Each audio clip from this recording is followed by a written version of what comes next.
वाट चालावी चालावी वाट चाला. कळत काय कळत गाडी आलेली डंगरा. कारवाल्याने जर वेळेवरती ब्रेक अप्लाय केला नसता तर बायकर जो आहे तो ऑन द स्पॉट कोमामध्ये काय किंवा त्याचा जीव देखील गेला असता. बायकरला वळण घ्यायचं होतं, त्याचं वळण खूप मागे राहिलं आणि तो अगोदरपासूनच त्या ह्याच्यामध्ये घुसला, तेही विदाऊट इंडिकेटर. गावच्या ठिकाणी असं मोस्टली केलं जातं, परंतु जर हा अपघात झाला असता तर कोणावरती नाव आलं असतं? कारवाल्यावरती. कोणीही असं बोलत नाही की बाबा बाईकवाल्यांनी कारवाल्याला उडवलं, नाही. कितीही काही होते लोक काय म्हणतात, कारवाल्यांनी बाईकवाल्याला उडवलं. बाईकवाल्याची चुकी असून देखील. त्यामुळे as a car owner, as a car driver आपण काय करू शकतो? As a car owner, car driver आपण जे आहे ते असे काही वळण वगैरे आले तर अशा वेळेला थोडीशी स्पीड कमी करून गाडी जी आहे ती ड्राईव्ह करू शकतो. हा सरळ रस्ता होता, दरवेळी आपण करत बसत नाही, समोरचा इंडिकेटर वगैरे बघून जे आपण ऑपरेट करतो. म्हणून अशा वेळेला आपली चुकी नाहीये हे प्रूव्ह करण्यासाठी आपल्या गाडीमध्ये डॅश कॅम असणं गरजेचं आहे. जसं की या कारवाल्या जवळ होतं, याच्यामध्ये बघा सगळी स्पीड देखील दिसते आहे, लोकेशन देखील दिसेल. जर तुमच्याकडे जीपीएस वाला डॅश कॅम आहे सगळं दिसेल. जर डॅश कॅम नसतं तर तो प्रूव्हच करू शकलं नसतं की बाबा माझी काहीच याच्यामध्ये चूक नाहीये. त्यामुळे आताच्या सिच्युएशन मध्ये डॅश कॅम असणं खूप गरजेचं आहे. त्याच्यामुळे डॅश कॅम सध्याच्या सिच्युएशन मध्ये असणं गरजेचं आहे. आता मित्रांनो, अमेझॉनचं सेल देखील चालू आहे. अमेझॉनच्या सेल मधून जो मी तुम्हाला डॅश कॅम देतोय त्याची लिंक खाली तुम्हाला मिळून येईल. तो मी स्वतः वापरतोय. हे पहा, त्याची बाईंग बघा मी कधी केलेली आहे. एवढे महिने वापरून मी तुम्हाला तो सजेस्ट करतो आहे. डायरेक्टली केला नाही की विकत घेतला नाही लगेच सांगून दिला. अगोदर मी वापरला. अशी जे आहे माझ्यासोबत देखील घडलेलं ते देखील त्यांनी, जेव्हा मी कधी हार्ड ब्रेकिंग केलेली आहे किंवा खड्डा आला किंवा काही अचानक घडलं त्यावेळेला देखील तशी त्यांनी व्हिडिओ सेपरेटली सेव्ह करून ठेवलेले आहेत. ते तुम्हाला मी व्हिडिओ प्ले करून देखील दाखवतो. जेव्हा मी अगोदर घेतला तेव्हा तो 3,500 होता, परंतु आता सेल आहे त्यामुळे 2,800 रुपयांना तो मिळतो आहे. तर लवकरच जा, तो घ्या. प्रोडक्ट खूप स्वस्तामध्ये मिळतो आहे तुम्हाला. त्याची लिंक तुम्हाला खाली डिस्क्रिप्शन मध्ये मिळून येईल, कमेंट सेक्शन मध्ये मिळून येईल. त्याच्यावरती जा आणि तो प्रोडक्ट घ्या. खूप फायद्याचा ठरेल. आणि सध्याच्या सिच्युएशन मध्ये 2,500 हे काही नाहीयेत. आपल्या सेफ्टीसाठी आपण बऱ्याच गोष्टीपासून वाचू शकतो. तर मित्रांनो, हा काही याचा बॉक्स तुम्हाला असा मिळेल तुम्ही ऑर्डर केल्यानंतर.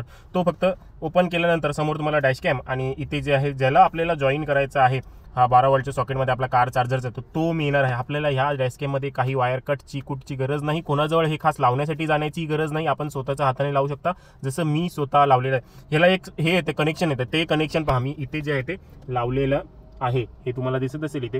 हे त्याचं ते जॉईंट असते, ह्याच्यामध्ये मग आपल्याला डॅश कॅम घालायचा असतो. तो कसा ते मी तुम्हाला दाखवतो.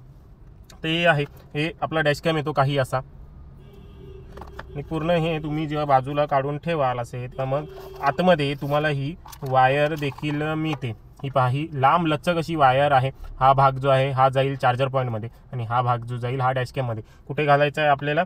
हे पहा, हे इथे फक्त असं जॉईन करून, हे जो असं जॉईन करून आपल्याला टाकायचं आपल्या 12 वोल्टचं सॉकेट, कार चार्जर पॉईंट जो असतो त्याच्यामध्ये टाकायचं आहे. आणि ही पुढची हे जे आहे ते आपल्याला डॅश कॅममध्ये टाकायची आहे. आणि मग आपण संपूर्ण वापरण्यासाठी तयार झालेलो आहोत.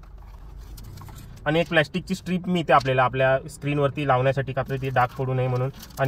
आणि हे 2Aचे 2 आपल्याला स्टिकर मिळतात. 3M ची टेप आहे दोन्ही बाजूला चिटकणारी. एक मी ऑलरेडी चिटकलेली आहे आणि एक बाकी आहे. आणि हे जर आपल्याला प्लेस बदलावायचं वगैरे असेल तर त्यासाठीचं हे आहे. हे पहा, हे काढण्यासाठी प्रेमाने निघत नाही ते 3M टेप लवकर, मग हे असं आत टाकून आपण हे काढू शकतो. त्यासाठी हे आहे. एवढंच आहे. तर लावायचं कसं ते मी तुम्हाला दाखवतो.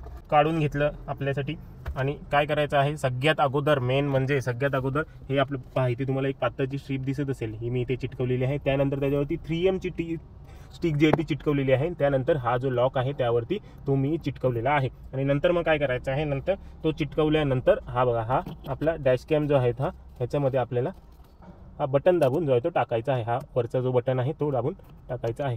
हा असा काही सेट झालेला आहे. हा पहा, वापरण्यासाठी तयार झालेला आहे. मग काय करायची, हे पहा, हे जे आहे हे टाकलं चार्जिंग पॉईंटमध्ये, इग्निशन केला ऑन.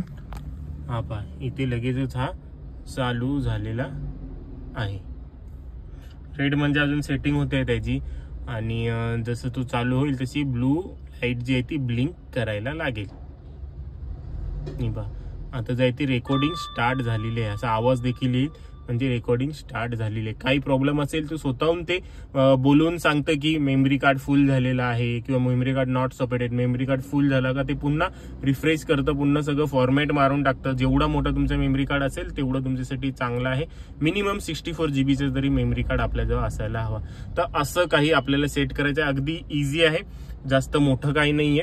त्यामुळे आत्ताच लवकरच जा, जी दिलेली लिंक आहे त्यावरती क्लिक करा, ऑर्डर करा. सेल चालू आहे, अगदी स्वस्तामध्ये तुम्हाला डॅश कॅम मिळून येईल. आता मित्रांनो, जसे की ही वायर जी आहे ती इथे लटकती राहते आहे. आता मला तरी याच्याने काही प्रॉब्लेम नाही, ते मी मागे डबल टेप लावून ती चिटकावून टाकतो आणि मग हे काही असं दिसतं. जर तुम्हाला काही प्रॉब्लेम होत असेल तर ती ऑलरेडी खूप मोठी दिलेली आहे. तुम्ही हवं तर इलेक्ट्रिशियन जवळ जाऊन, कारचा इलेक्ट्रिशियन त्याजवळ जाऊन जे आहे ते जे ॲसेसरीज वगैरे फिट करतात त्यांच्याजवळ जाऊन ही सगळी वायर जी आहे ती आतमधून डॅशबोर्डमध्ये अशी इथून टाकून, ह्याच्यातून टाकून देखील इथून घेऊ शकता. तशी फिटमेंट देखील तुम्ही करून घेऊ शकता, परंतु त्याची तुम्हाला वेगळे चार्जेस भरावे लागतील. आणि परंतु काय वायर वगैरे कट करायची गरज नाही. इथून जाऊन इथे बघा, माझ्या इथे हा गॅप देखील आहे, इथून देखील मी करून घेऊ शकतो, परंतु मला तेवढी गरज वाटत नाही. तुम्हाला जर हवं तर तुम्ही करून घेऊ शकता. एवढी मोठी वायर आपल्याला प्रोव्हाइड केलेली आहे.